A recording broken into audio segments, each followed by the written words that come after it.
Hello. So with this video, I'm going to experiment a little bit with the footage and see if we can mix and match time-lapse footage together with commentary. So I'm going to both comment, and then we do a time-lapse, then I comment again of what I'm doing, we do a time-lapse, you get the idea. Leave a comment if you feel like this is good or bad, if you want to see more of this, or if I should just not do it anymore. Anyway, now about the project itself. I have been working on this Nakagin like capsule at this point project for like 12 hours now, something like that. And this is the moment where we start getting into texturing, because the base model is almost done. I like where it is. I like the the not complexity, but the detail level at which the 3D model is at right now. Let's go for rendered. There we go. And we're going to be texturing it. The one thing that actually we will need to fix before we do that, and this is going to be our first time lapse, is I will need to fix the size. So here, their last record of Nakagin Capsule Tower building, this book right here, they have corrected, and I was informed that they have corrected by a viewer of the channel, thank you. They have corrected the size of the capsule. So it's actually not, the outer size is not 2500 by 4000 millimeters, but rather 2680 by 4200 millimeters. So 20 centimeters longer and 18 centimeters wider than what I modeled. So this is most likely eaten up by the thickness of the walls, so making those kind of adjustments will not be that bad, and I'm gonna do it right now. So that's our first time lapse.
So that took longer than expected, half an hour actually.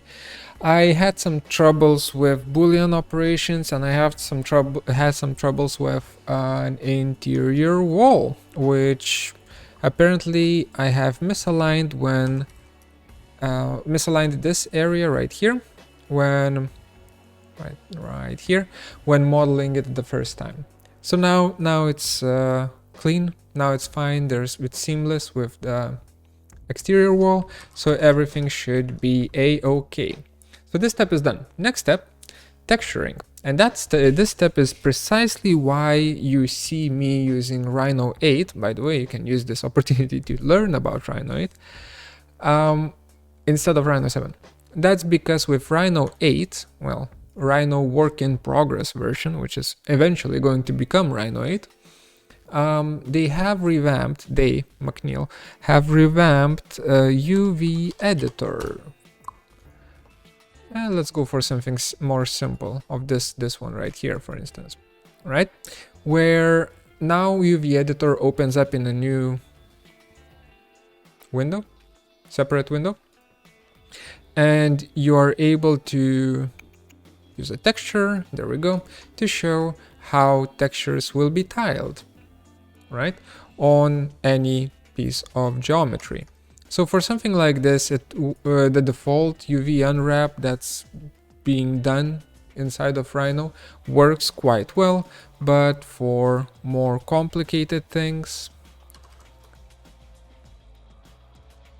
there we go, it's a little bit of a yikes.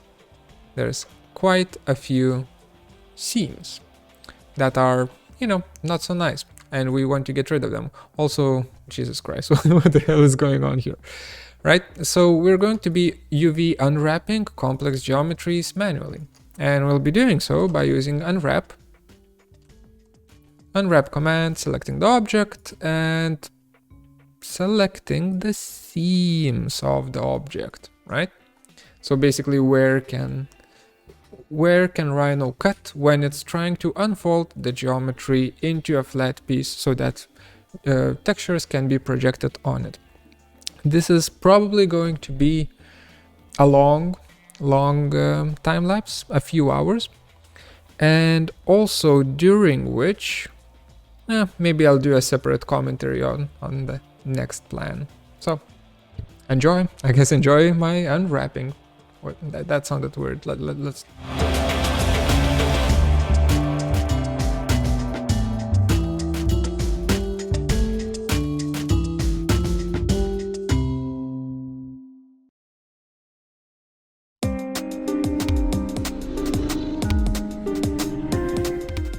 Yeah, what the hell is going on? So apparently the edge indices get completely messed up if you add, attach, or remove surfaces from a poly surface, and also there's no way of adding an edge to an existing collection without rerunning the unwrap again over and over again. I wanted to say that Rhino 8 is going to be necessary to upgrade to for those of us who actually do UV unwrapping, but I mean it's not released yet. Maybe they will fix it, but the way it is right now, this is still unusable. I will try to use it though. I will force myself to use it for this project, so that at least if I say that something is barely usable or unusable, I'm not talking out of my ass, but I've actually tried using the tool. So here we go. I need coffee for this.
Alright, so it seems like it's pretty fine to use surface UV mapping, surface-based UV mapping. So just selecting the cabinets and choosing apply surface mapping here.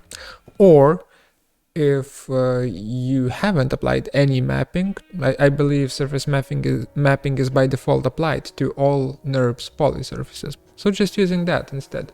What it does, it basically creates an island per surface, which is fine. Which is fine for us when we are doing boxy stuff like so.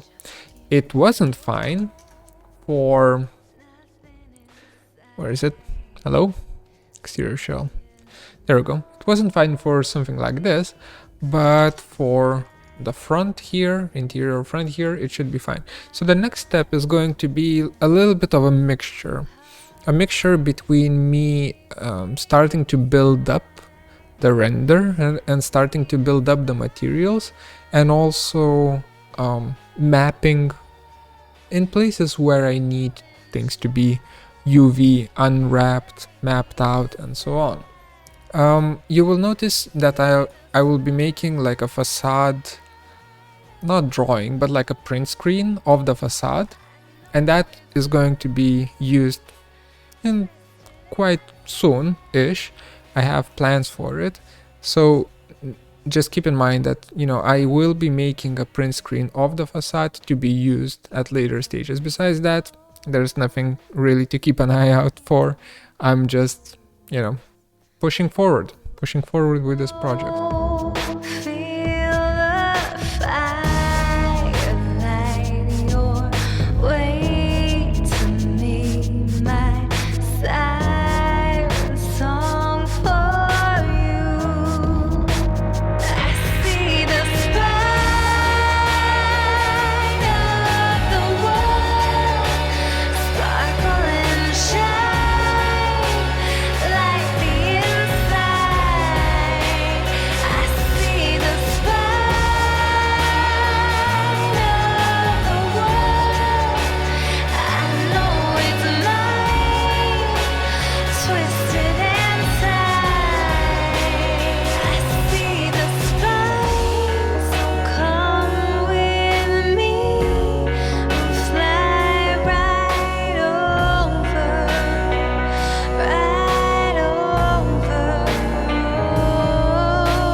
I'm done for today.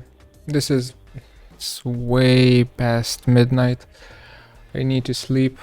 I think we're close. The maybe is true. I think we're close with this. Um,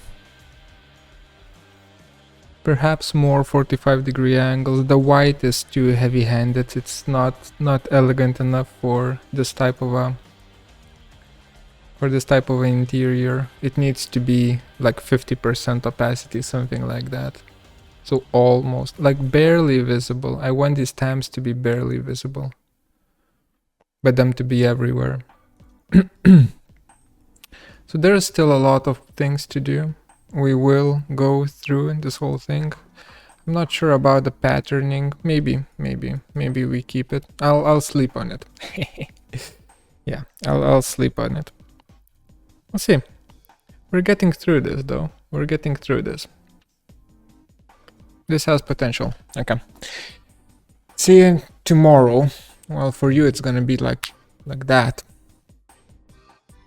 Alright, it's early morning. I slept a little bit. It's time to continue. There's not much to say, I guess. I will be going through all of the little textures here. I slept on it, I thought about it. I think we go with this approach. We go with this style. It's just that I need to somehow not have it so intense in terms of the color change. So it will need to be much more subdued in how's it called, Painter, the Adobe Substance Painter in there. For Rhino, we stick with this style. So it's not a maybe, it's a yes. Sweet. Okay. I need some coffee and then we begin.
Alright, before I move forward, I wanted to add a few notes and kind of my thoughts about the process and why am I doing the things that I'm doing. So first of all, you will notice that every single stamp that I've made here, or I don't know, finish texture that I've made here, I made into a separate image from masks from Photoshop. You can see here, actually 2 images, right? 2 masks.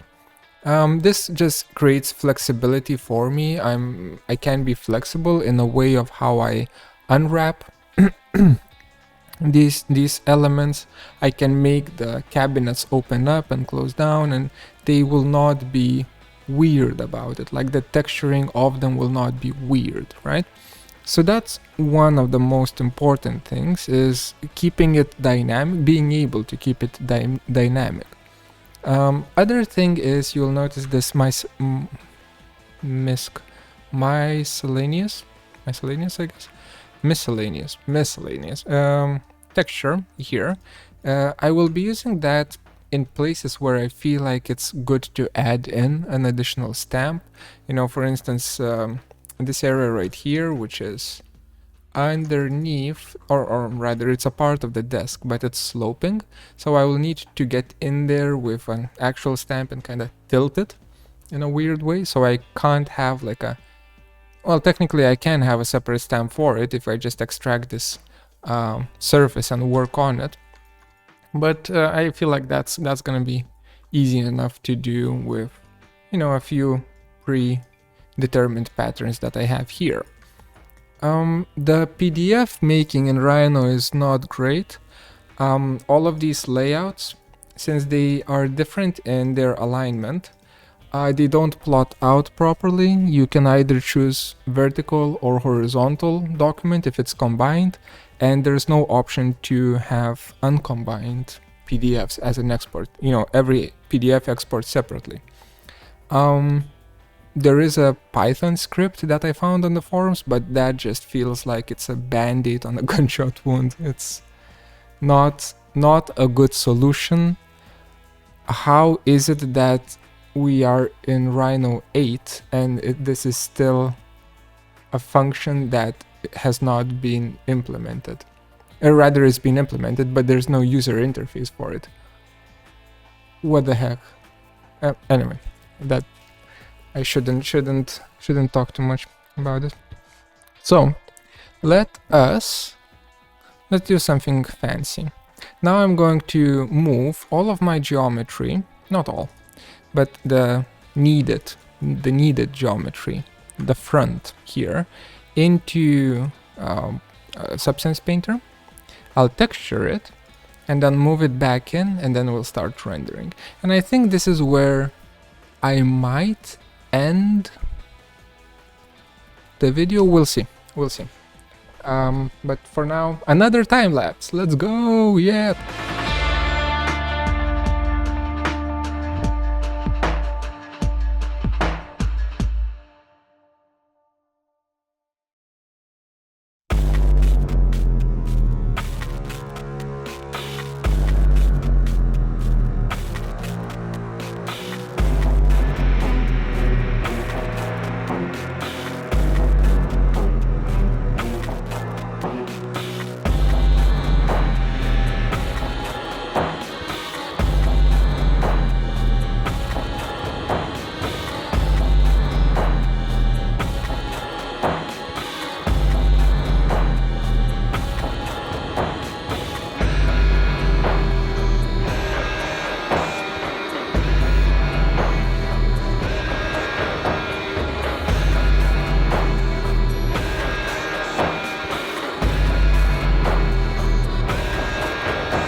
think we are going to end a little bit early today.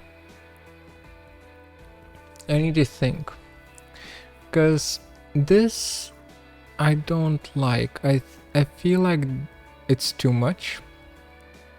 This is doing too much, especially here, right in this area. Everywhere else it's kind of fine, but like this and this, that's too much. As well as there. So I like this more, but then this becomes empty, quite empty, which is not a problem. We are aiming for more minimal design. We will need to work on the reflections, because it's right now everything has the same, 0.9 glossiness and medium kind of reflectivity, so plasticky basically. But I want the stickers, these guys, to have a little bit more of a reflection. Then there's fingerprints and crap like that. All of that is gonna come in later. That it's not important right now. What's important is getting, the feel going. And the feel is high tech, sterile, and minimal, but also realistic, right? That's what I'm aiming for. Right now it's sterile, it's high tech, it's still minimal, but I'm scared that once I go and start adding different materials here, we'll lose that minimalism, right? Because that's one of the things that I really want to keep. So we will need to be super monochromatic with our color palette, and also, all of these textures like that will need to be super soft. So sorry, I'm blabbing now, but I need to. This is me thinking, right? The ventilation shaft as well as the fridge will share the same material, which is going to be more metallic. That's gonna happen tomorrow. All of the knobs and divots and these guys here, all of those will be metallic, but grayish metal. So we will need to color correct it quite a bit. Then the door here, the door to the bathroom, that will need some love. We will need to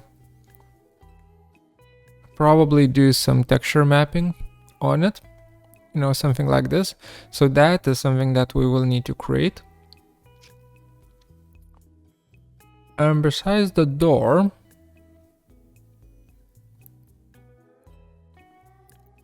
maybe here, but again, here I kind of want to add 3D models later on, so that would be too much if I add both the 3D models as well as the stickers on here. So maybe we're not gonna do this, but for now, this is end of day 2.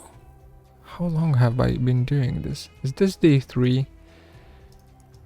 Let's see. No, it is day 2. Okay. So this is the end of day 2. I'm gonna think about it, and tomorrow morning I'm gonna keep going.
I can hear, oh, I can hear.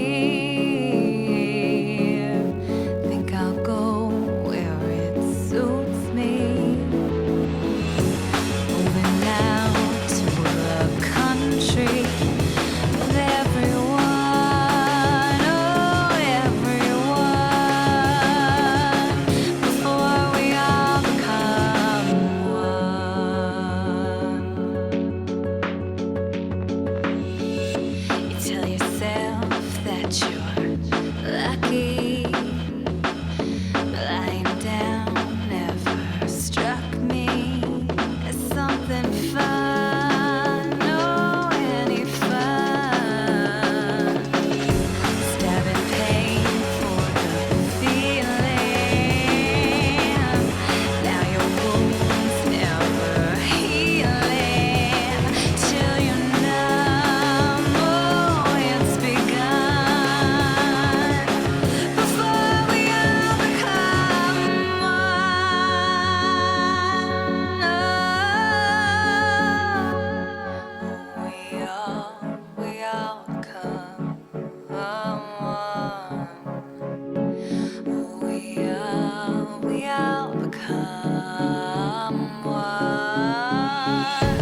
Second video completed.